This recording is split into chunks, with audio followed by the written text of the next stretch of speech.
Muy buenas noches y bienvenidos a Signo Pesos, la economía al alcance de su pantalla. Estos son los temas claves de hoy. El nivel de los embalses sigue bajando. En lo corrido de este mes, los embalses del país han caído en promedio 10 puntos en sus niveles de reservas hídricas. Esto aumenta la preocupación en el sector energético. ¿Qué tan cerca estamos de una gran crisis? Nos acompaña esta noche Alejandro Castañeda, presidente de ANDEC, para hacer una evaluación a todo este panorama. Sigue el empuje emprendedor en el país. A pesar de las dificultades económicas, el año pasado se crearon más de 300.000 nuevas unidades productivas. Hay una concentración de nuevos negocios en apenas 2 sectores. Analizaremos el reporte de Confecámaras con su presidente, Julián Domínguez. Incendios en Bogotá afectan al aeropuerto. A raíz de la nube de humo que se ha esparcido por la capital del país, derivada de los incendios en los cerros orientales, docenas de vuelos tuvieron que ser aplazados o cancelados inclusive. Les tenemos el último reporte de la Aeronáutica Civil.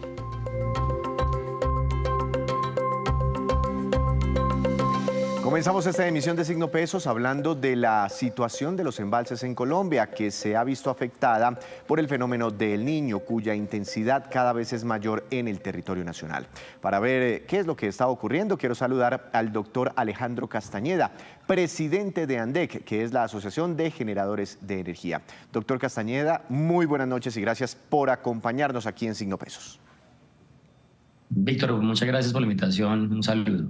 Antes de hablar de las reservas hídricas y de este numerito que tenemos por aquí para que la gente lo vaya viendo, el 60,07%, ¿por qué no nos explica de la luz que nos llega a la casa, de la luz con la que cargamos el celular, no sé, prendemos las luces, etcétera, cargamos otras cosas, conectamos el computador, el televisor, etcétera?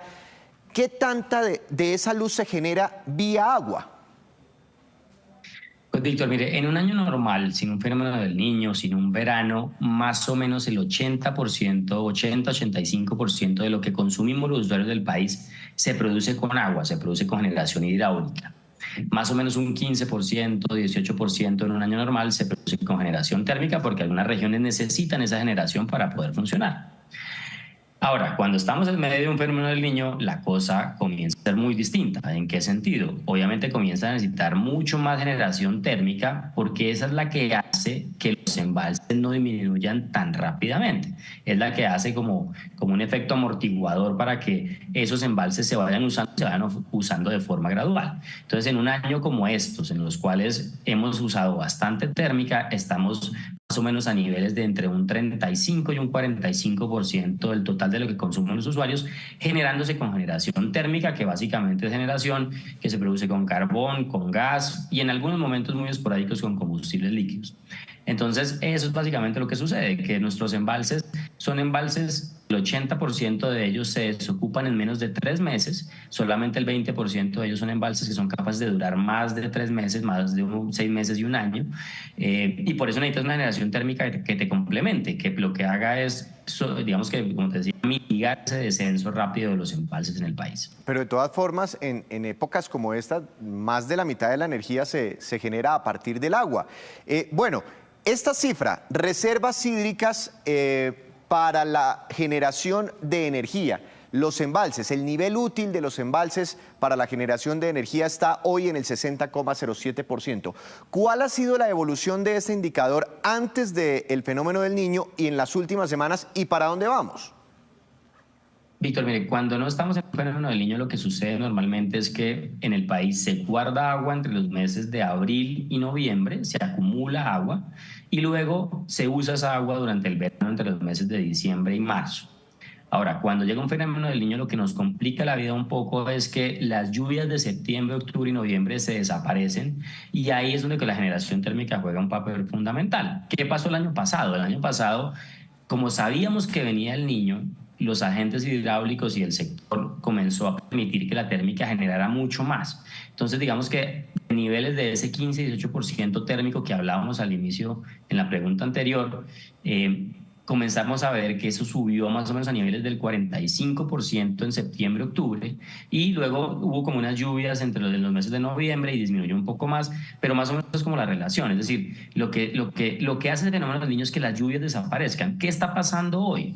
Ese nivel de embalse, entonces, logramos recuperarlo hasta niveles del 80% en noviembre, y ya cuando llega el verano y se junta el verano con el niño, pues ahí obviamente los aportes se vuelven mucho menores. ¿Qué son los aportes? Es el agua que llega a nuestros embalses. Entonces, a diciembre, a comienzos de diciembre, estábamos casi en un 80%, en un 79%. ¿Qué ha venido pasando? Pues hemos venido utilizando ese embalse del 79% a llegar a niveles del 60% hoy a finales del mes de enero. Entonces, como te digo, lo que estamos haciendo en este momento es haciendo uso de un recurso que acumulamos el año pasado porque sabíamos que venía el fenómeno del niño y porque obviamente la térmica dio ese respaldo y dio esa confiabilidad para poder acumular esa agua en los embalses. Entonces, digamos que pero doctor, es un nivel... esto ya está cayendo, ¿no? Porque usted lo decía, hace unos meses estaba en el 79, 80%. ¿A partir de qué momento, a partir de qué numerito esto se vuelve grave, se vuelve crítico para el sistema energético? Víctor, es una pregunta muy interesante porque eso no es estático, es decir, eso no es hoy, sino hay que hacerle un seguimiento día a día. Es decir, hoy ese 60% está por encima de un nivel crítico más o menos del 53%. Es decir, si estuviéramos hoy por debajo del 53%, yo le estaría diciendo estamos en un nivel de riesgo de desabastecimiento, estamos en un nivel de riesgo de racionamiento hacia los meses futuros. Hoy este 60% está por encima de lo que los expertos en el sector, por ejemplo como XM y como el CNO, han determinado como el nivel crítico para cada día. Eso es un túnel, eso es decir, eso es como dónde es el mínimo día a día y siempre tengo que estar mirando si estoy por encima de ese mínimo. Eso se llama el estatuto de riesgo de desabastecimiento. Allá a ese nivel no hemos llegado, como te digo, estamos casi 7 puntos porcentuales por encima de ese nivel. Entonces, pues no es que estemos, digamos, demasiado tranquilos, estamos relativamente tranquilos en el sector porque sabemos que, como ha dicho el IDEAM y las agencias internacionales, ya estamos viendo lluvias hacia los meses de abril y mayo. Entonces, lo que están viendo los agentes en el sector es, tengo un nivel del 60% y tengo que utilizar esa agua para llegar más o menos hacia niveles del 30% a finales de abril y con eso volver a recuperar el embalse de aquí hasta el mes de noviembre. Entiendo. Bueno, aquí vemos por región, y recuerdo esa cifra del 30%, creo que a ese 30% llegamos en el pasado fenómeno del niño, un nivel de embalses del 30%. Me acuerdo mucho porque el presidente Santos salía con un tablero como este todos los días y decía, mire, aquí están los embalses en tal nivel y hemos ahorrado tanta energía en un plan de ahorro que implementó ese gobierno. Pero bueno, ¿por qué se genera como esta diversidad entre los embalses regionales? En Antioquia 65% casi, el Caribe 74%, Oriente, región oriental, menos del 50%, región centro, menos del 60%. Digamos que en el agregado estamos en el 60%, pero ¿esto genera alguna preocupación por alguna región en particular? No, Víctor, la verdad que no, porque la gran mayoría de nuestros embalses no está en la región Caribe ni está en el valle. Eso hay unas plantas allí menores, digamos, embalses muy pequeños, tanto en el valle como en la región Caribe. Lo grande y lo grueso que uno tiene que mirar en ese cuadro que usted muestra es Antioquia y Oriente. ¿Sí? Estamos hoy en día al nivel del 60 porque eso es una combinación entre lo que está pasando en Oriente y Centro, que es como 49 que usted mostraba, y 65 en Antioquia. Entonces, digamos que el embalse más grande de nuestro país es Guatapé y la cadena de Guatapé y San Carlos. Ese embalse es el que más o menos dicta dónde estamos parados, porque como le decía, el 80% de nuestros embalses se desocupan menos de 3 meses, solamente el 20% es un embalse que es capaz de regularse por más de 6 meses, un año, que ese es el caso de Guatapé. Entonces esa cifra del 60 es como ese promedio entre esas 3 regiones que son Centro, Oriente y Antioquia. Esos son los embalses más relevantes. Entonces, como le digo, no es que nos preocupe, hay que hacer un seguimiento día a día a este tema. Usted bien lo decía, en el año 2020 llegamos a niveles casi del 30% y eso más o menos es lo que XM, que es el operador de nuestro sistema, dice, mire, yo soy capaz y sé dónde estoy parado, más o menos en esos niveles del 30%. Por debajo de eso no sé cómo funciona el sistema. Ahí le doy una anécdota que fue la del 2016. Acuérdese usted que estábamos en medio del fenómeno del niño en el 2015-2016. Casi se apaga el país. Y casi se apaga el país porque la central más grande, que es Guatapé, digamos, en términos de almacenamiento de agua, tiene un problema con las redes de conexión al sistema y se sale del sistema. En ese día que en ese día que salió Guatapé pasaron más o menos de niveles como del 45% al 30%, porque se desapareció ese embalse, porque no podías usarlo en los siguientes Claro, 3, 4 meses. claro. Entonces, creo que es muy importante ver cómo se comporta sobre todo esas tres regiones: Antioquia, Centro y Oriente. Y fue la vez que mandaron a comprar unos cables muy gruesos por allá al exterior y los trajeron en avión y todo el mundo haciendo el seguimiento a esos cables porque estuvimos al borde del apagón en ese momento. Pero hablemos ahora de precios, porque al final también nos interesa mucho eso. En abril del año pasado, y estos son precios de la energía en bolsa, el kilovatio hora estuvo por debajo de los 200 pesos. En octubre del año pasado, que fue noticia, ¿no? Se alcanzó un pico, inclusive casi cerca de los 1.600 pesos. Y hoy, en un momento todavía más crítico, se imaginaría uno que en octubre del año pasado el precio como que se volvió a regular, por lo menos volvió a ceder frente a ese pico, está por debajo de los 600 pesos. ¿Por qué ocurre eso? Víctor, mire, pues es un tema que es complejo de analizarlo, pero se lo voy a poner de esta manera. Cuando usted guarda un bien, que es el tema del agua, por ejemplo, usted está almacenando agua. Entonces, cuando usted está parado en los meses de septiembre, octubre, a usted todavía le faltan 6 meses hacia adelante de verano para volver a ver lluvias, ¿cierto? Entonces usted, como agente hidráulico, que es los que más o menos fijan y determinan el precio en la bolsa, dice: oiga, yo estoy viendo esto muy lejano, necesito mucho más térmica. Y en ese punto, que fue septiembre, octubre, subieron los precios hasta 1.500 porque llegábamos a generar casi el 45-50% del total de lo que consumimos en el país con generación térmica. Hoy, digamos que ya estamos casi al otro lado, entonces el hidráulico dice: mire, yo todavía tengo guardado el 60% del bien, tengo 60% guardado de agua, me faltan solamente 2 meses y medio, entonces no la estoy viendo tan grave.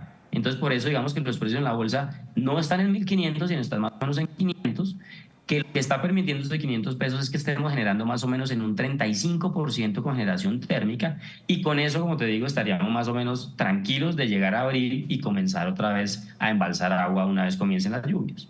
Entiendo. No, pues le agradezco mucho esta explicación. Por supuesto, seguiremos hablando en la medida en que vaya cayendo ese indicador de los embalses. Doctor Castañeda, feliz noche, muchas gracias y que esté muy bien. Víctor, no, a ustedes por la invitación, como siempre, muy amables. Entendiendo bien cómo se origina la energía en Colombia y los impactos del Niño sobre esta fuente tan importante para el consumo de los hogares y de las empresas. Hacemos una breve pausa, pero cuando regresemos espere el reporte consolidado de la inversión extranjera directa en Colombia durante el 2023. Ya les contamos. Regresamos a Signo Pesos, gracias por continuar con nosotros. El año pasado fue un tiempo de dificultades económicas, alta inflación, altas tasas de interés, desaceleración de la economía, un entorno internacional también muy complicado por las tensiones geopolíticas y demás. Aún así, los colombianos mantuvieron su espíritu emprendedor. Doctor Julián Domínguez, presidente de Confecámaras, muy buenas noches y bienvenido a Signo Pesos. ¿Cómo ha estado? Muy buenas noches, en realidad es un gusto poder entregar este informe que muestra la capacidad del sector empresarial colombiano de reaccionar ante las adversidades, de tener resiliencia, de seguir construyendo ese tejido empresarial con cerca de 305.000 empresas nuevas en el año pasado. Una disminución respecto del año 22, de 2022, pero una disminución leve. En el 2022 habíamos tenido 310.000 unidades productivas creadas. Entonces, lo que se demuestra esto es que el empresarismo está firme, dando soluciones para el país. Es decir, cae un poquitico la cifra, 1,5%. Aquí tengo el dato exacto, 305.997 unidades productivas nuevas creadas el año pasado. Ese es el reporte oficial de ustedes, una leve disminución. De todas formas, ¿usted cree que la cifra es muy buena? Yo creo que la cifra es buena si tenemos en cuenta que el 2023 fue el año de quiebre donde se produce una desaceleración y un crecimiento de la economía menor. Entonces, este espíritu emprendedor de creación de nuevas empresas, especialmente porque cerca de la mitad de ellas han generado por lo menos un empleo. Y algo importante es que esas unidades productivas, que en la mitad de ellas generaron por lo menos un empleo, están distribuidas entre empresas grandes, medianas, pequeñas y micro. Es decir, no solamente las empresas grandes están generando empleo, las que se crearon, sino que las microempresas también, en un porcentaje parecido, a lo que están generando las empresas grandes. Entonces, esto lo que demuestra es que el sector empresarial realmente está dando un paso adelante en mantener la actividad económica del país y la actividad productiva y el bienestar a través del empleo. Doctor Domínguez, aquí tengo eso que usted menciona. Mire, microempresas se crearon casi 305.000. Pequeñas empresas, más de 1.000. Medianas, 54 y grandes empresas, 11. Si las micro mínimo generan un empleo, me imagino que para el que se está inventando esa empresa, esto también nos dice que por esta vía se crearon más de 300.000 puestos de trabajo. Así es. Realmente la dinámica de empleo, que es lo que nos interesa más, tiene una alta correlación con la creación de nuevos negocios. Esto, la verdad, es una nueva estadística que nosotros estamos produciendo para poder tener no solamente el número de negocios, el número de firmas, sino también cómo están comportándose respecto del empleo. Y a lo que me refería también es no solamente a estos porcentajes de creación por cada uno de los tamaños, sino que en todos los tamaños la creación de nuevos puestos de trabajo ha sido parecida. Entre las nuevas firmas, entre el 60 y el 50% de ellas han generado por lo menos un empleo, distribuidos entre las grandes, medianas, pequeñas y micros. Entiendo. Bueno, esto me llama mucho la atención. Es el número, es la misma cifra que estamos analizando desde el principio, pero aquí distribuida por sector. En el sector servicios, 131.645 empresas nuevas. En el sector comercio, 117.000. Industria, construcción, agricultura y extracción, me imagino que es la actividad mineroenergética. ¿Por qué se concentra la creación de empresas principalmente en estos dos primeros sectores, servicios y comercio? ¿Qué oportunidades encuentran ahí los emprendedores?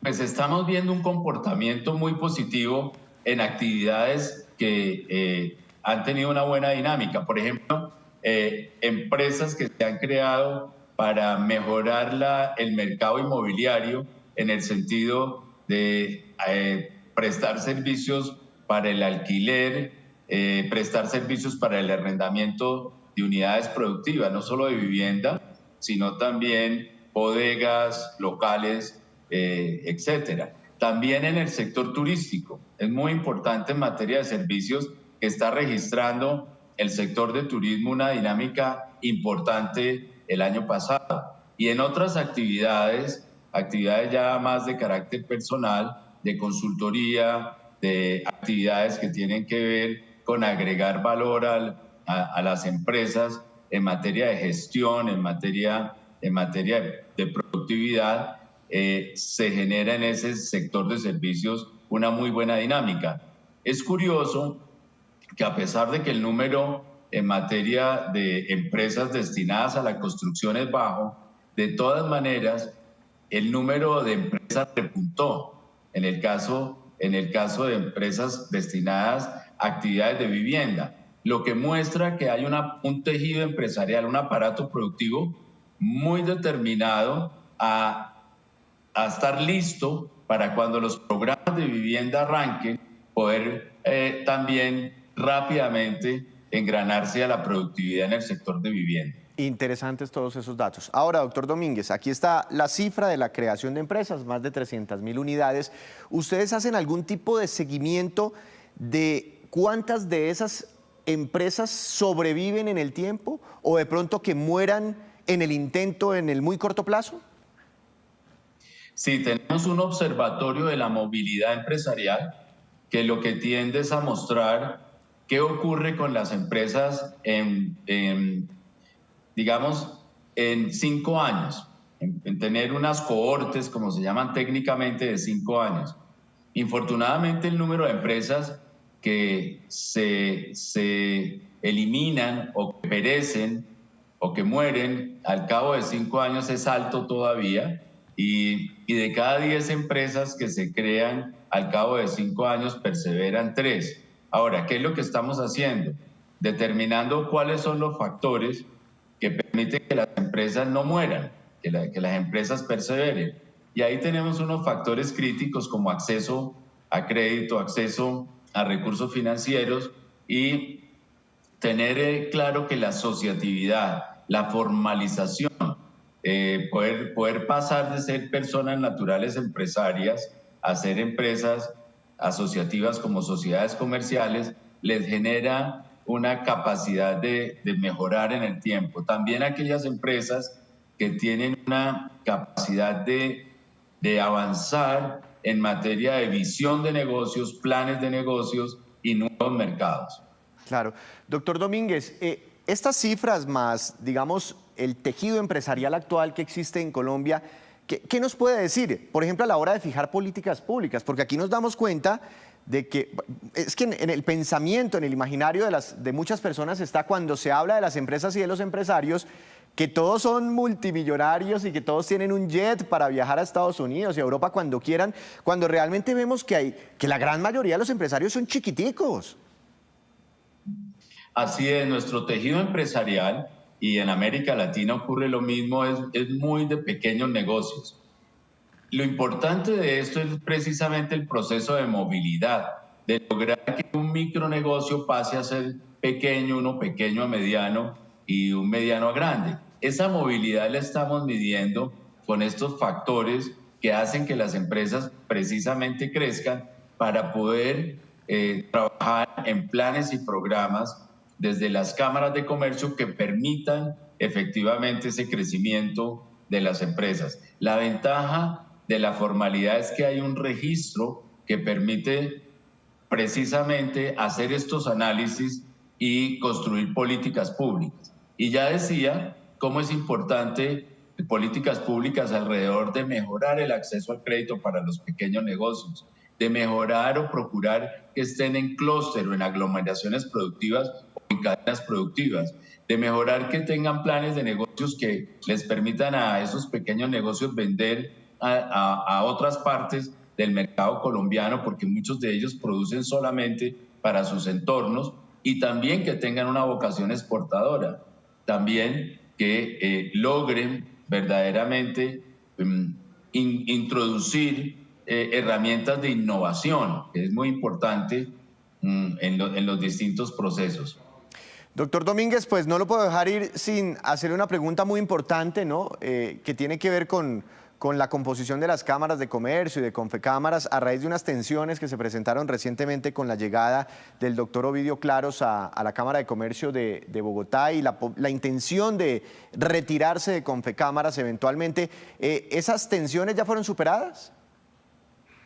Sí, totalmente. O sea, es un espíritu importante de buscar cada vez más cómo incorporar aspectos dentro de nuestras estructuras que le den una dinámica al sector cameral, y ahí el doctor Ovidio está absolutamente determinado como presidente de una cámara fundamental del país a impulsar este espíritu y hacerlo dentro de Confecámaras, es lo que me ha expresado y precisamente pues él en esa condición ha hecho público su desistimiento de desvincularse de la Confederación, cosa que para nosotros ha sido muy importante. Bueno, entonces se queda en Confecámaras la Cámara de Comercio de Bogotá.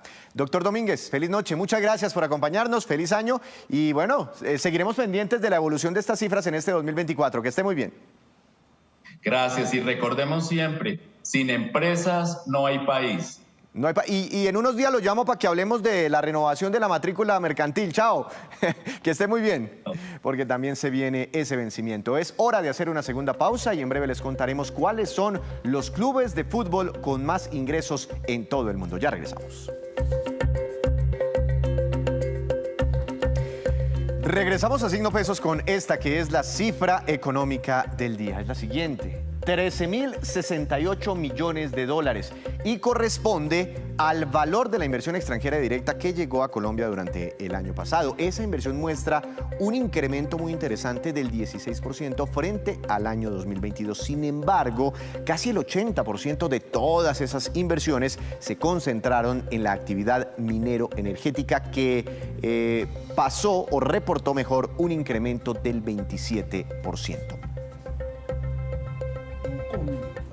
La balanza de pagos del país, la inversión extranjera directa creció el año pasado, pero ese crecimiento se debe a la inversión que llegó al sector minero energético.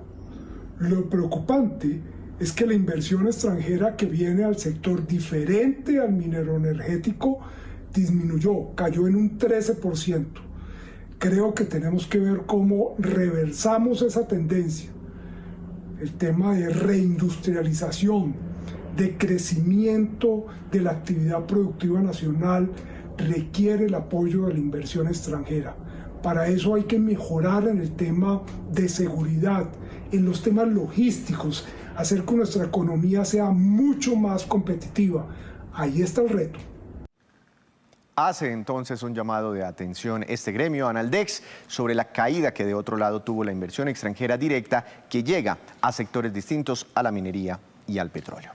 En más noticias, los incendios en los cerros orientales de Bogotá terminaron por afectar las operaciones del aeropuerto El Dorado de la capital del país a raíz de la nube de humo que se extendió por prácticamente toda la ciudad. El subdirector general de la Aeronáutica Civil, coronel José Luis Avendaño, nos cuenta los detalles, el último balance. El día de hoy el Aeropuerto Internacional El Dorado tuvo una afectación por baja visibilidad causada por un fenómeno que normalmente se produce en esta época, que es la niebla. Sin embargo, a raíz de los incendios ocurridos en los cerros orientales, este fenómeno produce que la niebla se demore más en disiparse. El día de hoy teníamos programados aproximadamente 1.130 operaciones en El Dorado, es un volumen bastante importante, y se afectaron alrededor de 130 vuelos. A medida que transcurra el día vamos a tratar de recuperar la operación y agradecemos a los pasajeros de que tengan paciencia, comprendan la situación y estén en constante comunicación con sus aerolíneas. Y ahora nos vamos con estos que son los indicadores económicos que usted debe conocer siempre antes de irse a dormir. Dólar, tasa representativa del mercado que regirá para mañana. Será de 3.932 pesos con 96 centavos. Subió un poquito, subió 3 pesos con un centavo. Petróleo Brent, de referencia para Colombia, también tuvo un incremento. Subió 2,85%. Se ubica por encima de los $82 por barril. El precio interno del café colombiano bajó y quedó en promedio como referencia para mañana a 1.438.000 pesos por carga.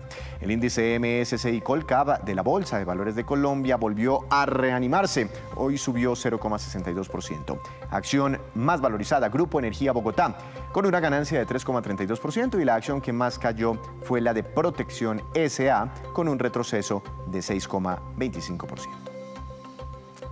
Y antes de despedirnos, los quiero dejar con este dato. La compañía Deloitte reveló hoy cuáles son los clubes de fútbol que más ingresos recibieron en la temporada 2022-2023 en todo el mundo.